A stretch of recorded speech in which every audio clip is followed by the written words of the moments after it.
কোরবানির ঈদে আমি সবার আগে যে কাজটা করি সেটা হচ্ছে এই শাহী গরম মশলাটা তৈরি করে রাখি। এই মশলা বানাতে শুরুতেই লাগছে 3 টেবিল চামচ পরিমাণে গোটা জিরা, 3 টেবিল চামচ পরিমাণ গোটা ধনিয়া, 3 টেবিল চামচ পরিমাণে মৌরি।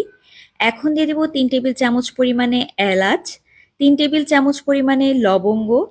তার সাথে দিয়ে দিচ্ছি প্রায় 10 থেকে 12টার মতো এস্টার অ্যানিস, 4টার মতো জয়ফল, 10 থেকে 12টা দারচিনি দিয়ে দিচ্ছি, 10 গ্রামের মতো জয়ত্রী দিয়ে দিলাম, 4 থেকে 5টা কালো এলাচ দিয়ে দিচ্ছি, 4-5টা তেজপাতা ছোট করে কেটে দিয়েছি।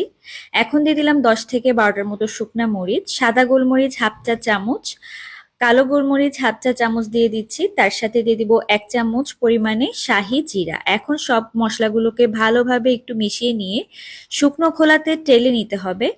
আর শুকনো খোলাতে কিন্তু হালকা করে গরম করে টেলে নিলেই হবে, খুব বেশি ভাজার দরকার নেই।